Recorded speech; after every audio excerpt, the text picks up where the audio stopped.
अपने पसंदीदा शो के फुल एपिसोड देखने के लिए अभी डाउनलोड करें दंगल प्ले ऐप।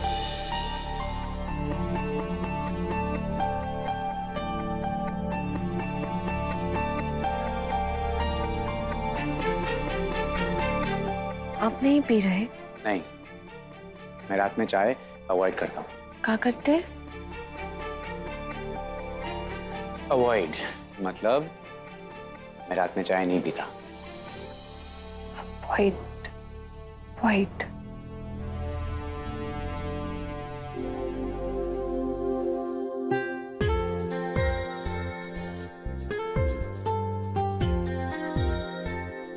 कैसी बनी है चाय? बड़े दिनों के बाद बनाई है मैंने, शायद बहुत महीनों के बाद। ये चाय ना है, स्वर्ग लोक का अमृत है हमरे लिए, जो हमरे पति ने बनाया है। मैं तुमसे प्यार नहीं करता। मैं मेघा से शादी करना चाहता था क्योंकि मैं उससे प्यार करता था।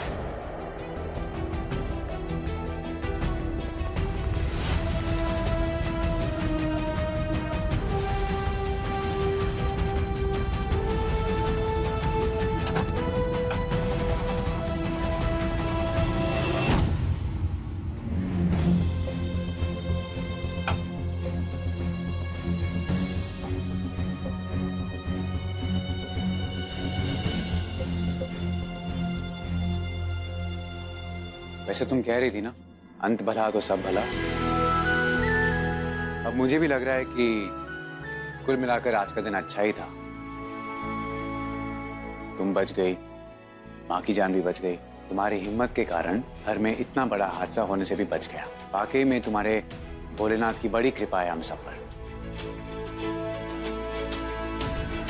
Thank you Bholenath. अबे जी,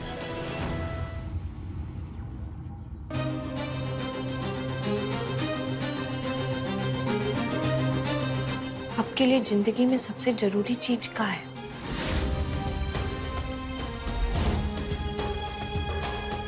सबसे जरूरी वो होता है बिंदिया जिसके लिए आप सबसे बड़ी कुर्बानी देते हैं।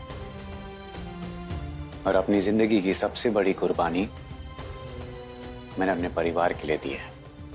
आपने अपने परिवार की खुशी के खातिर अपने प्यार को छोड़कर हमसे भाग गया ना।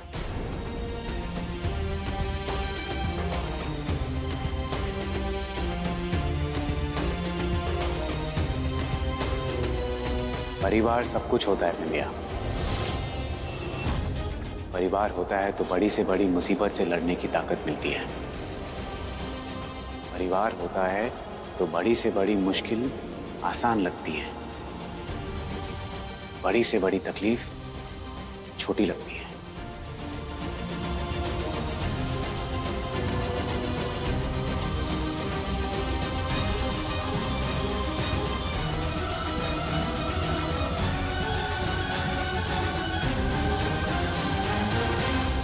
अभय जी के लिए उनका परिवार ही सब कुछ है। कैसे जी पाएंगे वो, ये जान के कि उनके पिता, उनकी माँ, उनका भाई, उनकी बहन सब अपराधी हैं। दूसरे की जान को लेने से पहले एक बार ख्याल नहीं आता है ये लोगन को।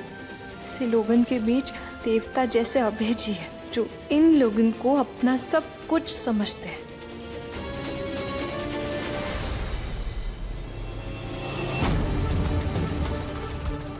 हमको तो ये बात ही समझ नहीं आ रही है कि जब बिंदिया को मौका मिला था तो अभय को सच काहे नहीं बताई? बताइए। तुम्हें क्या लगता है वो बिंदिया अभय को सब कुछ बताती और अभय मान लेता? और उसके पास एक को ठोस सबूत नहीं था अपनी बात को साबित करने के लिए। ऐसे कैसे मान लेता? सबूत होता तो भी वो मुंह नहीं खोलती। डर गई है वो। जानती है कि जब तक वो चुप रहेगी तब तक वो जिंदा रहेगी। आप सब लोग गलत सोच रहे हो। कहा बोली जुम्बी की अम्मा? हाँ? वाह, हाँ, तुम्हारे पति देव से अचानक तुमको ज्यादा अक्ल आ गई है। अरे घुटने पे चोट लगी है कहा, जैसी उलझुल बातें कर रही हो, हमको ज्ञान दे रही हो। बेवकूफ। हमरा कहने का मतलब जी ना है जी, हमें माफ कर दीजिए। हम तो सिर्फ इतना ही कहना चाह रहे थे कि इस मामले में ना हम आप लोगों से कुछ ज्यादा ही समझते हैं, मतलब हमें कुछ ज्यादा ही समझ आ रहा है।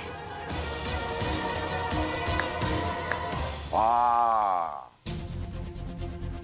ज्ञानी बर्फी जी, हम सब अज्ञानियों ना समझों को बताइए, बिंदिया जो हरकत कर रही है उसके पीछे कारण क्या है? हम सिर्फ इतना ही कहना चाहते हैं कि बिंदिया बहू के दिमाग में ना जरूर कुछ चल रहा है।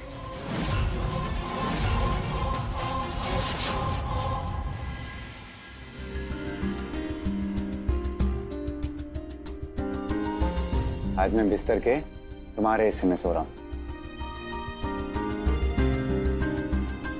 एक सवाल और पूछे? पूछो।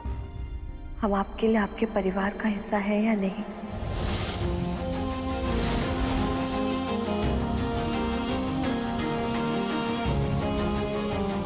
बिंदिया, मैंने मजबूरी में तुमसे शादी की थी और मैं तुमसे प्यार नहीं करता हूँ, ये मैं तुम्हें बता चुका हूँ। लेकिन आज जो तुमने किया मेरी माँ की जान बचाने के लिए, ये जानते हुए भी कि तुम्हारी जान को खतरा है, ये जानते हुए भी कि तुम्हारे साथ कुछ भी हो सकता है, तुमने अपनी जान की फिक्र बिल्कुल नहीं की। ये देखकर मेरे दिल में तुम्हारे लिए बहुत इज्जत बढ़ गई है बिंदिया।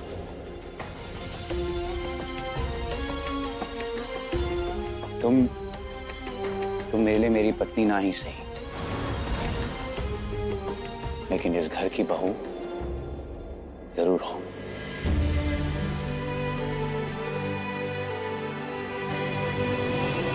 हम समझाते हैं आपको, बिंदिया जब से इस घर में बहू बनकर आई है ना, उसे हमसे ज्यादा और कोई नहीं समझ सकता है। ना तो वो किसी से डरती है, ना ही कभी हार मानती है, और मोटी चमड़ी की ऐसी है ना कि कितनी भी बेइज्जती कर दो उसकी, उसे कोई फर्क ना पड़ता है। ऐसी लड़की मौका पाने के बाद भी चुप रही, इसका मतलब तो यही होता है ना जी कि उसके दिमाग में ना जरूर कोई खिचड़ी पक रही है। हमें तो यकीन है कि वो जरूर ना हमरे पास आएगी, कहते हैं आपको। हाँ जी।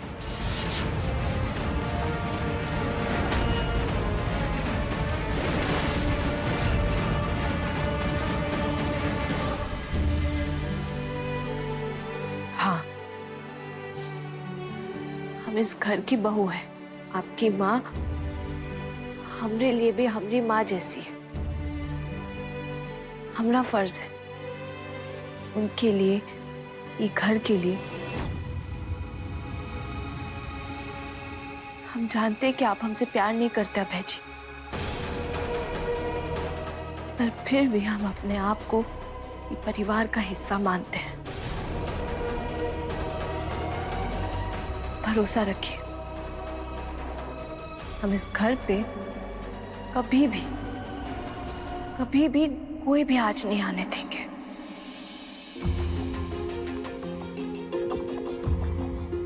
Thank you Bindiya.